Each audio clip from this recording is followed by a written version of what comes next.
Bismillahirrahmanirrahim. Assalamualaikum warahmatullahi wabarakatuh dan selamat malam. Kembali dengan saya Bang Jako di channel Jalan Kodim.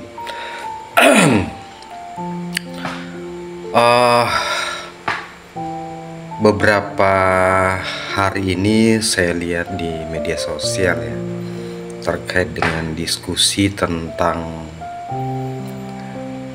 jalan menuju Tuhan atau diskusi tentang spiritualitas. Ada salah satu pendapat yang menarik ya, yang kemudian memancing saya untuk mencoba membuat konten ini. Dia mengatakan bahwa sebenarnya yang namanya Rasulullah itu ada di dalam diri kita masing-masing. Jadi kita tidak perlu untuk selalu mengikut kepada guru jasmani gitu. Jadi cukuplah ketika misalnya kita sudah menemukan itu dalam diri kita, maka kita tinggal mengikuti itu saja ya, dan itu sudah cukup. Tidak perlu lagi ada yang namanya seorang guru di mana kita menjadi budaknya ya. Intinya seperti itulah ya, bahwa ya seorang itu dalam melakukan perjalanan rohani ya, temukanlah yang namanya nur atau Rasulullah itu dalam dirimu. Setelah kau temukan itu, udah kamu fokus di situ, tidak perlu ada yang namanya guru pembimbing jasmani. Ya, jadi yang pertama saya mau katakan seperti ini, bahwa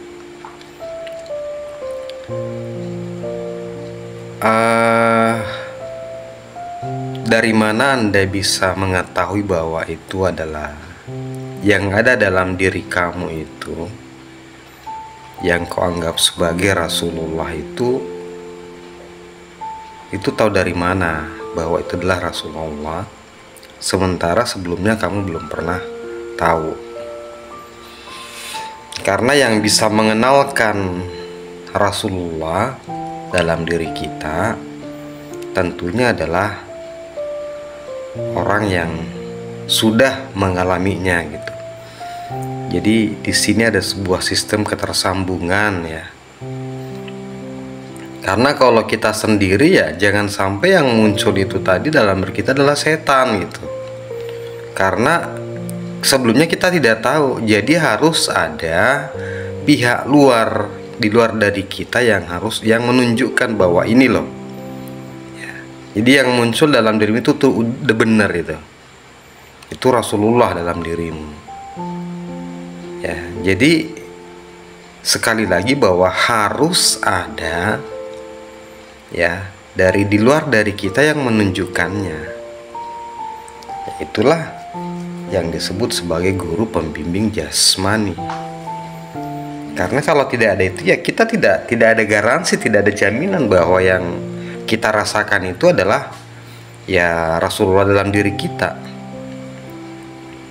Jadi saya tekankan bahwa harus ada guru pembimbing jasmani.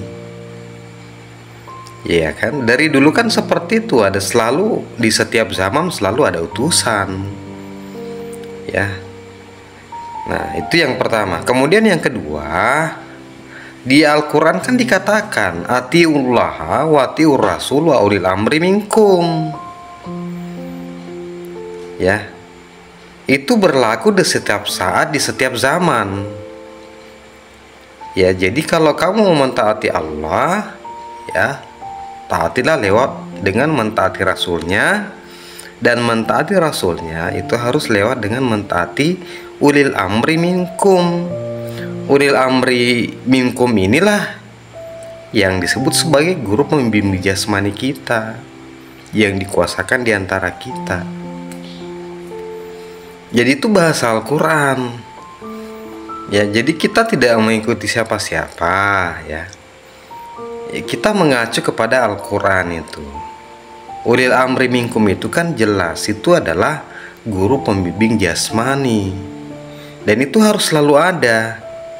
Karena kalau tidak ada itu berarti akan terputus hubungan dengan Rasulullah yang di alam qadim.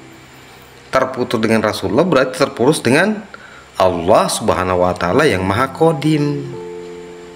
Jadi kalau ada yang mengatakan nggak perlulah ada guru-guru jasmani segala, ya cukup kalau kau sudah tahu, ya berarti Anda sudah menyalahi yang namanya ayat-ayat di Al-Quran.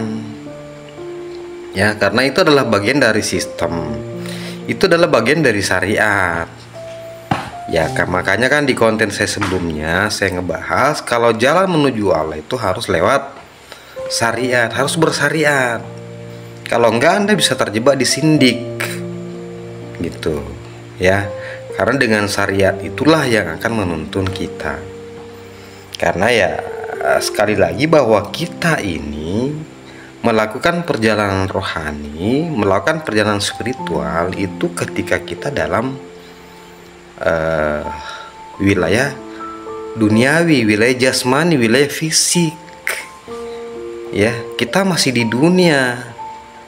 Makanya yang kompatibel dengan itu adalah ya guru jasmani. Jadi harus ada guru jasmani. Di balik guru jasmani itulah ada guru rohani.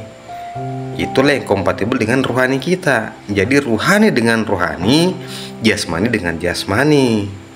Kalau jasmani dengan rohani itu ya nggak bisa. Ya, nah untuk menemukan guru rohani ya harus lewat guru jasmaninya. Yang nggak bisa kalau kamu mau langsung kepada kerohaninya. Nah, itu jadi harus selalu ada yang menjadi koordinatnya ya, atau gerbangnya atau pintunya, dimana lewat itulah kemudian kita bisa tersambung dengan rohani kita dengan rohaninya.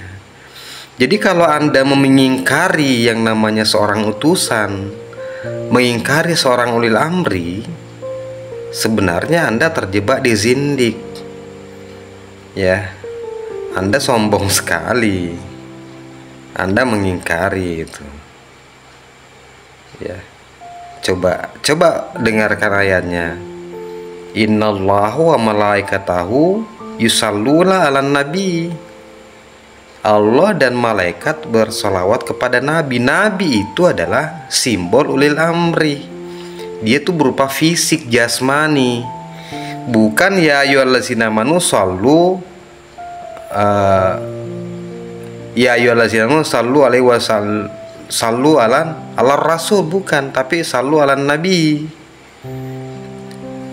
Jadi nabi ini adalah simbol dari ulil amri yang berada di alam jasmani, alam fisik gitu. Jadi karena itulah yang menjadi penyambung ya Allah di posisi di Maha Qadim. Malaikat itu di posisi alam qadim.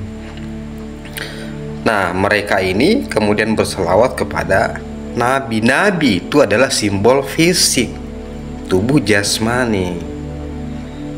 Disitulah bersemayam itu tadi Nur Rasulullah. Nah, jadi untuk menyambung kepada Allah ya melewati gerbang atau pintu atau sosok jasmani itu tadi. Jadi disitulah yang menjadi tempat pertemuannya gitu, sehingga kemudian ya kita ini bisa terkoneksi dengan Allahu Subhanahu wa Ta'ala. Ya, itu jadi jelas ya ayyuhallazina amanu sallu innallaha wa malaikatahu yusalluna 'alan nabi. Keren banget itu ya. Nah, kemudian laqad ja'akum rasulun min anfusikum ya. Jadi akan selalu datang rasul di setiap zaman ya di antara kamu. Nah, itu kemudian dikatakan ya berat terasa olehnya supaya kamu semua bisa mengenal Allah. Ya, jadi seorang rasul atau utusan itu dia punya misinya itu supaya semakin banyak orang tercerahkan, banyak orang tersambung kepada Allah. Ya, nah itu ya, lewat itulah kemudian kita bisa tersambung. Jadi bukan lewat ya mengingat Allah, lewat mengingat ciptaannya misalnya gitu ya, enggak ya, tetapi dia harus sesuatu yang hidup, yang sesuatu yang berkehendak, dimana disitulah kemudian bertajalli sifat-sifat Allah itu sendiri. Ya, dia adalah nama Allah yang ke-100. Ya, jadi harus selalu ada itu, dan itulah juga yang kemudian menjadi kiblat penyembahan kita, kiblat jasmani kita. Karena kalau tidak ada itu ya kacau dong. Kita nggak punya kiblat penyembahan yang jelas ya. Kita tidak menyembah dia, tetapi lewat dialah kemudian kita bisa tersambung dan bisa masuk ke alam kodim, kemudian ke maha kodim gitu. Jadi ya sekali lagi saya tegaskan ya bahwa ketika misalnya Anda sudah merasa ruhaninya terbangkitkan, kemudian menafikan seorang guru, tidak perlu lagi ada guru ya, cukup dengan kita masing-masing dengan merasa ada Rasulullah di mana, di diri kita. Nah, iya memang di satu sisi ya, tetapi kita tetap membutuhkan yang namanya kiblat ketaatan ya. Selalu ada namanya kiblat ketaatan. Kemudian kita masih hidup di alam jasmani, akan selalu ada yang namanya proses ketersambungan melalui alam jasmani. Kemudian pada diri utusan itulah dititip visi misi dari ketuhanan itu ya. Kemudian pada dirinya lah dibuat sebuah sistem, dimana ketika kita masuk dalam sistem itu berarti kita masuk dalam perlindungannya ya. Ketika kita berjuang dalam sistem itu ya kita sedang berjihad di jalannya. Dan ketika kita mati dalam perjuangan di sistem itu, itulah yang disebut kita sedang mati syahid ya, gitu. Karena kalau tidak ada itu, tidak ada semua itu ya berarti kan ya tidak bakalan ada yang namanya penyembahan, tidak ada yang namanya ketaatan. Ketika tidak ada sebuah sistem berarti tidak ada sebuah standar yang namanya perjuangan, tidak ada yang namanya kesyahidan. Semuanya menjadi sia-sia.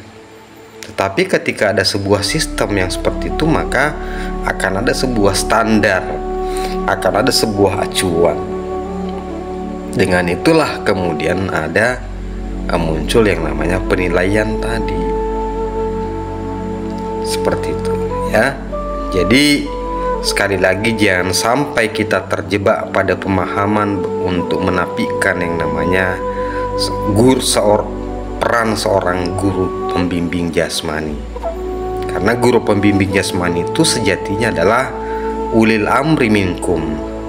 Dan ulil amri minkum itu adalah, itulah yang menyambungkan ketaatan kita kepada Rasul ya, atiullah wa atiur Rasul. Dan ketaatan kepada Rasul itulah yang kemudian menyambungkan kita kepada ketaatan kepada Allahu subhanahu wa ta'ala. Ini adalah sebuah sistem yang baku, sistem yang sifatnya top down, tidak bisa dibantah ya.